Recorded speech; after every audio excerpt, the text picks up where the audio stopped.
All right. I don't know how this is going to go because it's going to be slightly controversial, I suppose. I don't know. But bear with me. Mind you, I'm a Marxist, right? I'm a sane Marxist. Uh, Western Marxism is dog shit. Um, it's basically just CIA leftism, in my opinion. Anyways, this vlog 36, is going to be called The Real Cure to MECFS. Now, it's going to seem abstract because some of it's grounded in theory that you may not be familiar with. But I'm going to try to maybe simplify it a bit. So there's a passage in the Grundrisse where Marx is really talking about free time. Okay. And so you might be thinking, what the fuck how is free time going to serve me? Right. It's like, I already have enough fucking free time. I'm disabled.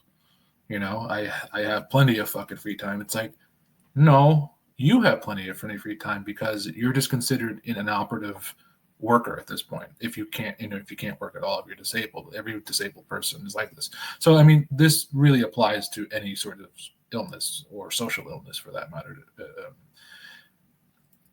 The reason why free time, right, is the cure to MECFS is because it's bound up within how capitalism or the mode of production already organizes social reproduction. So Marx notes, not just in the Grundrisse, but in his theories of surplus value, this little known pamphlet by Charles Wentworth Dilke, right? And he talks about it as this sort of improvement upon Ricardo. And I mean, it was written in 1821, so it's interesting because it's an improvement upon Ricardo, even though he's a contemporary of Ricardo, right? So he's talking about this improvement upon Ricardo's idea of surplus labor or the surplus product or the surplus value, right? So you have in the aggregate, right? It's not just for individual workers, it's in the total aggregate that this process of labor productivity increasing, and yet we still have to work longer, right? Despite these advances in production. Okay. And so that free time is never really realized or crystallized as a new form of social wealth. Okay. The form of social wealth that exists under this society, which we would call quote unquote real wealth, right, is not to be confused with material wealth, which exists in all societies, right? It's just output or use value, right? Something of utility to us. But social wealth or real wealth is value itself, right? This temporal dynamic of unpaid labor time, right? And so the amount of unpaid labor time is directly correspondent to how much free time we could have. So if the whole workday was comprised of nothing but unpaid labor time, for example, right? From the standpoint of capitalist society, it all appears as just necessary. But from the standpoint of, say, the industrial proletariat, right, that's a different story, right? So meaning that the potentiality, right, for overcoming the quote unquote value form or value itself or society predicated on value, right, is already embedded within capital or capitalism itself. Meaning that even though the essential product of capitalist society is surplus value, it's also reducing the necessary labor time to continually produce this, right? Again, in the aggregate, right? That's why it's very difficult to discern, because someone goes to work and they perform X amount of labor and they go, well, they got paid for it, right? It's all necessary because it's paid for. How does this lead to what I'm talking about? Well, let me read you a passage, right?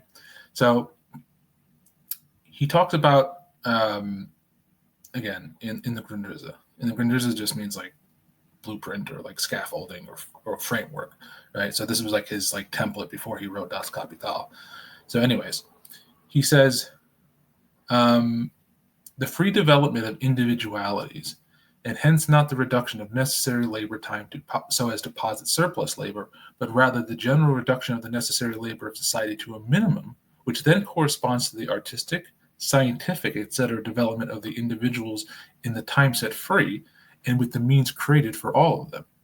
Capital itself is the moving contradiction in that it presses to reduce labor time to a minimum. Again, this is about productivity and the introduction of machinery and large-scale industry, etc., right? While it posits labor time on the other side as sole measure and source of wealth. So this is the historically specific form of social wealth under capitalism, right? Hence, it diminishes labor time in the necessary form so as to increase it in the superfluous form, meaning labor time that is expended in its unpaid version, whatever, that's not actually necessary to the material production of the person itself or even society in the aggregate, right? Hence posits the superfluous in growing measure as a condition, question of life or death for the necessary. So even as labor productivity and labor time is being pressed, we don't ever experience that as free time proper or even idle time, right? We only experience it as a more condensed and compressed version of socially necessary labor, right?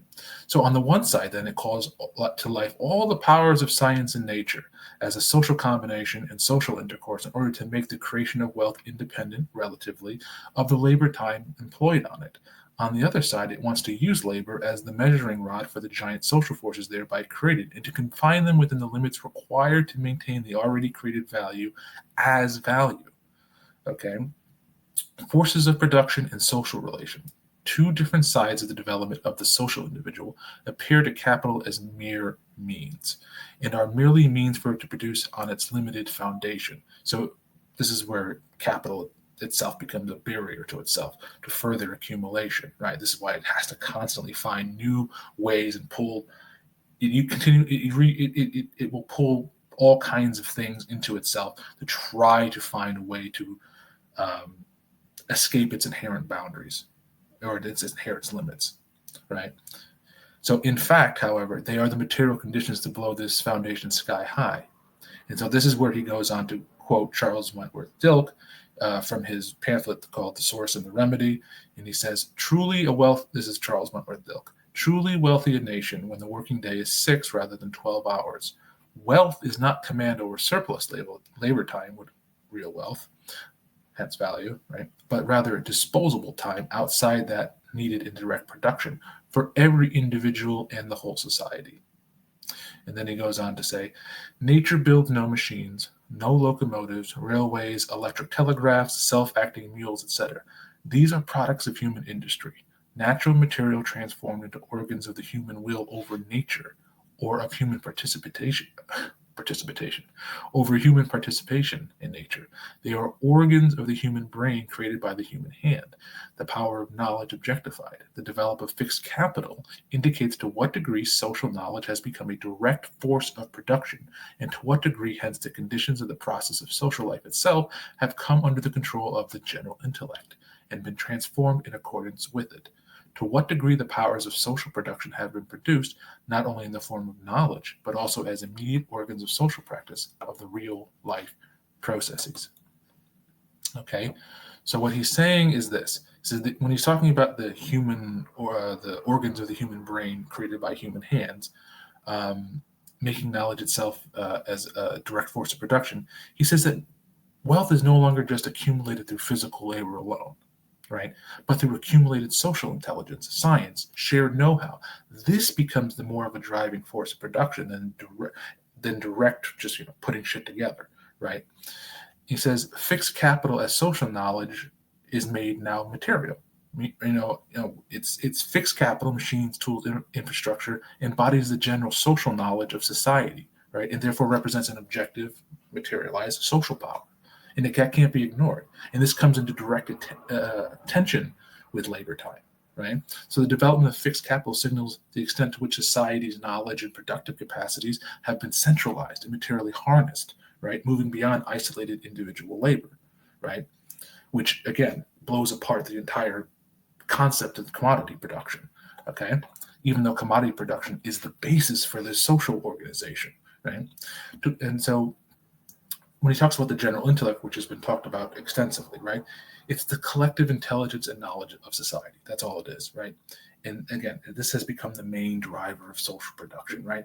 It doesn't just improve productivity; it transforms society's conditions of life itself, right? In both a relative and an absolute way, right? It creates new relations between people, and thus those people enter into those relations as different kinds of subjects, right? So the forces of production are now organized socially, right? This is why we can even talk about socialism in the first place, right? Otherwise, it would just be a utopian bullshit, right? But capitalism literally builds the foundations for that higher mode of production, right? Which is not limited just to manual labor, right? Which is not just limited to industrial labor or whatever the case may be, right? But it increasingly becomes dependent on cooperation, communication, and joint knowledge rather than isolated individual effort, right? Which is what the apologists for capital or capitalism assume is this the natural state of things, right? Competition between people, intra-competition, competitive advantage, etc., right? So because the real productive forces are grounded in shared knowledge and social collaboration, right? The immediate organs of social practice, right? This creates the material and intellectual conditions for a new form of social wealth, a collective wealth that cannot be reduced to private property or individual ownership, right? And this challenges the capitalist mode of production, right, which privatizes social knowledge and labor's fruits, et cetera, and so forth, and points towards a form of social cooperation and association where wealth and production are managed collectively, not necessarily through a government or a state, right? But I'll give an example of where that did apply. So, sorry, I'm reading off some notes here.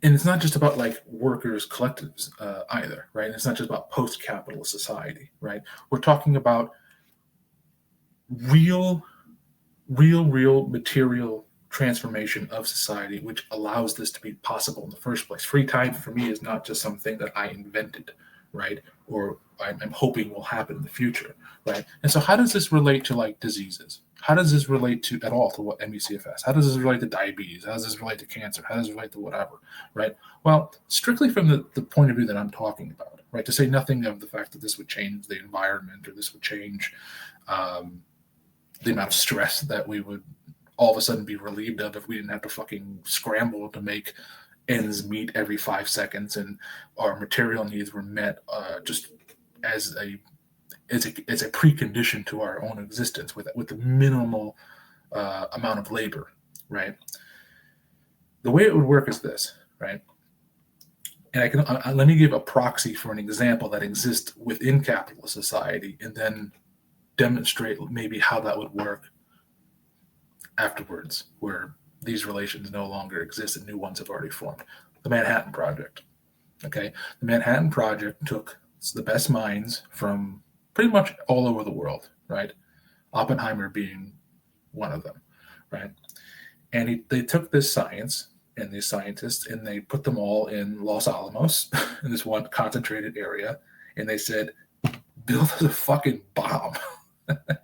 Maybe the worst use of the general intellect, but that is a case of the general intellect asserting itself.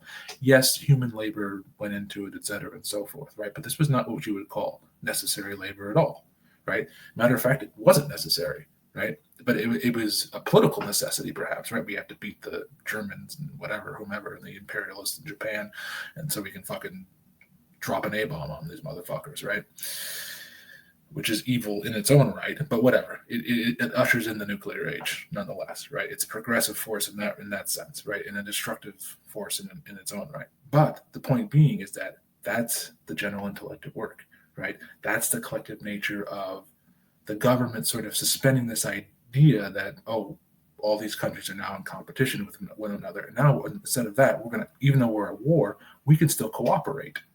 Right, so we can get the best physicists, we can get the best people who know about explosives, right, and best people who know about, you know, if you're talking about General Groves or whatever his name was, Leslie Groves, we're talking about the best logistics people, and we're going to put them all in the same fucking space. We're going to build a town, no less. It's going to be a jobs program, right, and that's how it would differ a little bit. Is that the free time is not about creating full employment. It's the exact opposite. It's about 100% unemployment. So that's an example of that. And also Operation Warp Speed was an example of that, where they created a vaccine off the shoulders of pre-existing accumulated social knowledge, right, and objectified knowledge, right, because they use supercomputers to advance some of the safety protocols with it, right. That is also part of it, right. But it's in a very truncated version of it, right. And so, how would this look in a future society? Right? How would this look under different social relations that's not governed by capital and that's not governed by a state apparatus, right? Well, one of them is, I already discussed, that we would be, without these borders and without these artificial impositions of capital and these different relations of value that would be governing how we're allowed to interact with one another, right? Which is through competition and inter-competition, which is through the free movement of capital, but not the free movement of peoples or free movement of labor, for that matter, especially intellectual, objectified knowledge, right? We would be able to share those things cooperatively, right? And we wouldn't need money to do so. Money would play no role in this society, and that's not just a utopian fantasy. It would play zero role, right? Because and it's not a utopian thing to go, money would play no role. Money's only role right now is to facilitate a fictitious accumulation process, right? It's why we take on so much debt, right? It's why we run enormous fucking deficits, It's why the attempt to pay down the debt is always blockaded, because we have to spend. We have to spend to keep up this fictitious accumulation process for labor and labor time that is completely unnecessary to society, right? And as a matter of fact, it's preventing the general intellect from fully asserting itself as a new social force and social dynamic within society globally. Okay, and so how does this relate to a real cure? Well, free time itself is not the cure, right? It's a remedy to society. So we could have people actually working on these things without having to rely on the government for fucking federal dollars, which does not give two shits about curing any illnesses, which does not give two shits about curing poverty, right? Well, I'll give you an example. Johnson's War on Poverty in '64, right? I'll put up my friend's my tweet, my comrade's tweet. And what he's saying, basically in real purchasing power terms, 90% of the people living today live under the poverty line. If you, for a family of four, if you judged it based on where we started in '64 and where we are now, based on the devaluation of the dollar, based on the devaluation of the labor that's expended in society, that doesn't add anything materially to society either, or to our material existences, but adds to the fictitious growth of capital, right, and the fictitious growth of the state, for that matter. Or the real growth of the state. And basically, no matter how much money we fucking spend on social programs, there's always poverty.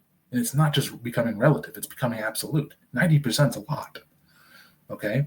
So the translation is this, basically. It's not just free time, right? But it's the different social relations that we would enter into that allow for that allow for people in Japan who are working on this, and people in Germany who are working on this, and people in Canada who are working on this, people in the United States who are working on this, to not only share resources, but to share that resource in the form, again, of the knowledge, whether it be proprietary under its current existence, where it could be shared more in an open source fashion, because society would no longer be this closed system.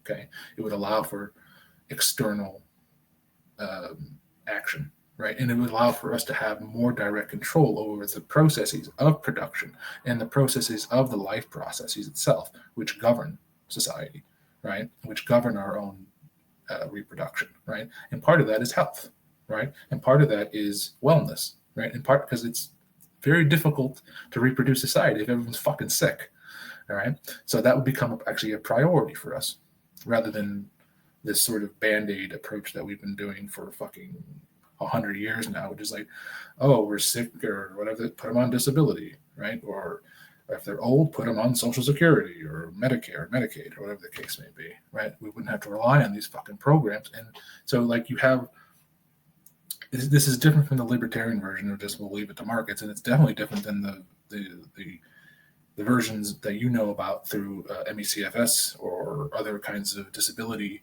advocacy, which just says, well, we have to create a strong lobby and go to Washington D.C. and we have to make our voices heard. It's like, how the fuck is that working out for you? Probably not well, right? And so you think my solution sounds like neoliberalism, right? Which kind of it is, right? It's like we need neoliberal to stay to death so it can stop deferring the very processes I'm talking about that are already in existence, that already exist in society today. The potential for free time is already in existence, right? The kind of free time that I'm talking about that allows for the kind of creativity, the association, and collaboration, right? That goes beyond the only time that it's allowed to happen, which is in opportune crises, right? You'll notice that the only time that the general intellect or the only time that these forces are allowed to really show their asses, so to speak, is during a crisis or a political moment or a world war or a pandemic or something like that, or if there's an economic fallout. Of course, all of the world scrambles to use all of its brightest minds to put the fucking accumulation process back together again and to restore the rate of profit, right?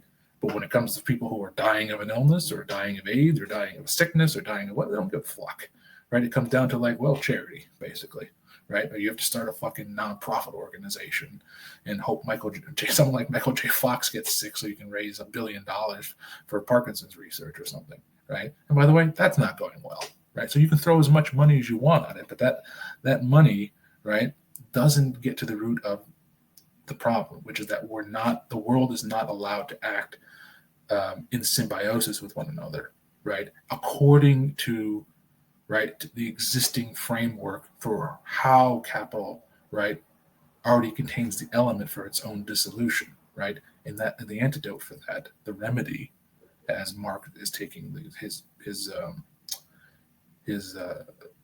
cues from Charles Wentworth Dilke, is free time, right? It's not the answer you want to hear because it sounds too abstract, but it's not, because it's something that exists right now. It's something that it has their direct potential to happen, right? And all it takes is for us to either reduce the work week on our own, right? Which we're more than capable of doing. No one is forcing anyone to sell their labor power, right? Or to get the government to balance its budget and stop spending, right? Which is another way for us, for capital, for example, to have to go into actual value producing parts of the economy, right? And this would just destroy all the fucking bullshit tertiary labor, right? But the most amount of superfluous labor that actually exists in society is in government itself, because it doesn't produce use value or value, meaning it doesn't produce a commodity. It doesn't produce a commodity that can be valorized, even if it did, right? So it's all labor that just goes into the fucking ether, right? It's mostly stuff that could be automated. It's mostly stuff that could be put on the fucking blockchain or something like that, or just converted into free time generally, right? And then also that free time serves as a basis for how we want to decide what society looks like, right? In unfetishized forms. So that was a very long explanation and long-winded. And I'm already very tired from talking about it, but that's the best explanation I can give off the top of my dome. And more importantly, I'm trying to give some hope beyond the stalemate we seem to have with people just trying to endlessly raise awareness through campaigns and sloganeering and stuff like that, and also go beyond the bullshit of having to try to beg governments for money when they don't give a fuck. I mean, think of the illogical nature of trying to ask a government that allowed this to happen in the fucking first place, meaning the negligence, right? Allowed a pandemic to fucking just ravage hundreds of thousands of people who now have millions of people who now have long COVID, and hundreds of thousands more who developed MECFS out of it, right? Think of the weird idea that now you have to appeal to that government as well. I'd rather appeal to the economic laws that govern this society so we can, quote unquote, transcend them, right?